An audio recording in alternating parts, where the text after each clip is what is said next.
ரோஜா குட்டி சீக்கிரமா கிளம்புடாமா, இன்னைக்கு தான் உனக்கு கடைசி நாள் பள்ளிக்கூடம். அப்புறம் 4 நாள் லீவு தானே, வந்து உட்காந்து மேக்கப் போடலாம். போ போ. இந்த மேக்கப் போட்டு முடிச்சிட்டேன் பாட்டி. சரி சரி, சீக்கிரமா போ. அப்புறம் பஸ்ஸை நீ விட்டுட்டேன்னு வச்சுக்கோ, உன்னை கூட்டி போய் விடுறதுக்கு யாரும் விட மாட்டாங்க. ஆமா பாட்டி, நான் கேட்கணும்னு நினைச்சேன். அம்மா அப்பா எங்க போயிருக்காங்க? இன்னும் ஆளையே காணோமே.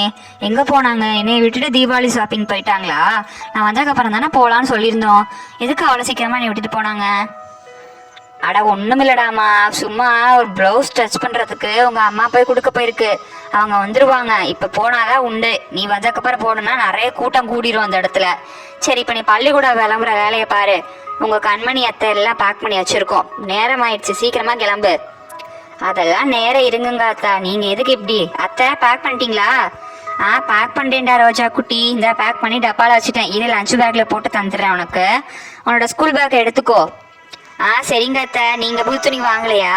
இல்ல புது துணி வாங்கி உங்க வீட்டுல வச்சிருக்கீங்களா? சரி அத்தை, நம்ம போய் வந்ததுக்கப்புறம் கிராக்கர்ஸ் எல்லாம் வாங்கிட்டு வரலாம். ஜாலியா இருக்கும். நீங்களும் வாங்க அத்தை, வாங்குறது எங்க கூட கிராக்கர்ஸுக்கு. சரி சரி, நீ முதல்ல ஸ்கூலுக்கு போயிட்டு வா, அதுக்கப்புறமா இதை பத்தி எல்லாம் பேசிப்போம். சரிடா, கொஞ்சம் சீக்கிரமாவே கிளம்பு இன்னைக்கு. சரியா? பஸ்ஸை கிஸ்ஸை மிஸ் பண்ணிட்டு போற, அப்புறம் கூட்டி போய் வரதுக்கு யாரும் இல்ல. அதைத்தான் நான் அப்பையில இருந்து சொல்லிக்கிட்டே இருக்கேன். கிளம்புறாளான்னு பாரு. இந்தா புடி, உன் பேக் இங்கேதான் இருக்கு. சரி சரி, பார்த்து சுதானமா போயிட்டு வாமா, கிளம்பு.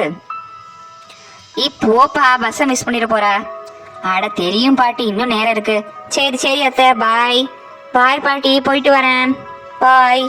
அப்பாடா, இன்னைக்கு லாஸ்ட் டே ஸ்கூலு, இதுக்கப்புறம் லீவு, ஜாலி. பார்த்து போப்புல, பஸ்ஸை கிஸ்ஸை மிஸ் பண்ணிடாத. அப்பாடா, இவளும் கிளம்பிட்டா. சரிங்க தான், நான் போய் குழந்தைய போய் குளிப்பாட்டிட்டு வரேன். அவளும் போய் துணி எடுத்துட்டு வந்துடுவோம். சரிடா கண்மணி, துணி எடுத்துட்டு வந்துடுவோம். அதுக்கப்புறம் சாயந்தரம்னா கூட்டம் கூடிரும். நல்ல வேலை நீ ஞாபகப்படுத்தினேன்.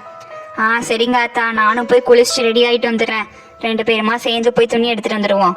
சரிங்க அத்தா, நான் போய் குழந்தைய பார்த்துக்கிறேன். இந்த பக்கம் பார்த்துக்கோங்க, நான் அங்கிட்ட போய் உட்காந்துருக்கேன். சரி சரி, நானும் போய் மாட்டுக்கு தண்ணி வைக்கணும். மாட்டுக்கு தண்ணி வச்சுட்டு வந்துடுறேன், அப்புறம் அது வேற கத்த போகுது. சரி சரி.